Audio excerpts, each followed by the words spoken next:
সন্দেশখালীর বেতাজ বাদশা নামে অনেকেই চেনেন তাকে। এবার সেই বাদশার সম্পত্তির পরিমাণ সামনে আনলো ইডি। সোমবার আদালতে সন্দেশখালীর শেখ শাহজাহানের বিরুদ্ধে 113 পাতার একটি চার্জশিট জমা করেছে কেন্দ্রীয় এজেন্সি। তদন্তের 56 দিনের মাথায় এই প্রথম শাহজাহানের সম্পত্তি সংক্রান্ত চার্জশিট দিল তদন্তকারী সংস্থা।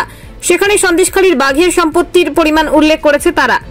ইডি সূত্রে জানা যাচ্ছে, এখনো অবধি শাহজাহানের 261 কোটি টাকার সম্পত্তির খোঁজ মিলেছে। কিভাবে এত টাকার সম্পত্তির মালিক হয়েছিলেন তিনি, সেই বিষয়ে চার্জশিটে উল্লেখ করা হয়েছে বলে খবর। কেন্দ্রীয় এজেন্সি একটি সূত্র মারফত জানা গেছে, প্রধানত 5টি উপায়ে কোটিপতি হয়েছিলেন তিনি।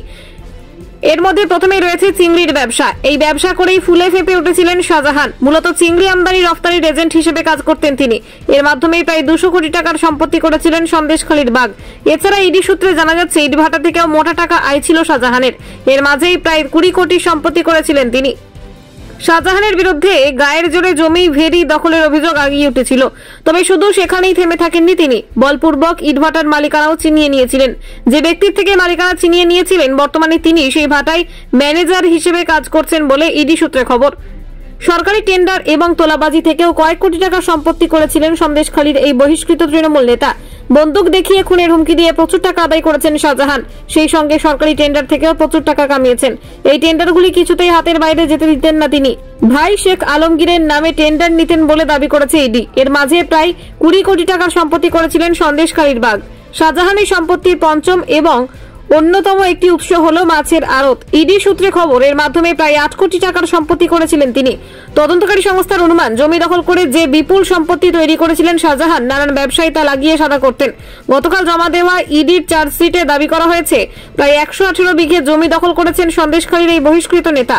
তবে সেই পরিমাণ আরও বাড়তে পারে। আদালতে জমা দেওয়া চার্জশিটে অভিযুক্ত হিসেবে আলমগীর, শিবপ্রসাদ হাজরা, দিদার বক্স মোল্লার নাম রয়েছে। সেই সঙ্গে জমি দখল মামলায় শাহজাহানের বিরুদ্ধে জমা দেওয়া ইডির চার্জশিটে তার সঙ্গে জ্যোতিপ্রিয় মল্লিকের যোগের কথাও রয়েছে বলে খবর।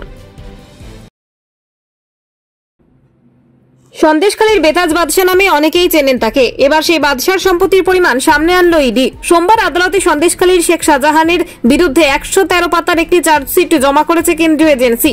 তদন্তের 56 দিনের মাথায় এই প্রথম শাহজাহানের সম্পত্তি সংক্রান্ত চার্জশিট দিল তদন্তকারী সংস্থা। সেখানে সন্দেশখালীর বাঘের সম্পত্তির পরিমাণ উল্লেখ করেছে তারা। ইডি সূত্রে জানা যাচ্ছে, এখনো অবধি শাহজাহানের 261 কোটি টাকার সম্পত্তির খোঁজ মিলেছে। কিভাবে এত টাকার সম্পত্তির মালিক হয়েছিলেন তিনি, সেই বিষয়ে চার্জশিটে উল্লেখ করা হয়েছে বলে খবর। কেন্দ্রীয় এজেন্সি একটি সূত্র মারফত জানা গেছে, প্রধানত 5টি উপায়ে কোটিপতি হয়েছিলেন তিনি। এর মধ্যে প্রথমেই রয়েছে চিংড়ির ব্যবসা। এই ব্যবসা করেই ফুলে ফেপে উঠেছিলেন শাহজাহান। মূলত চিংড়ি আমদানি রফতানির এজেন্ট হিসেবে কাজ করতেন তিনি। এর মাধ্যমেই প্রায় 200 কোটি টাকার সম্পত্তি করেছিলেন সন্দেশখালীর বাঘ।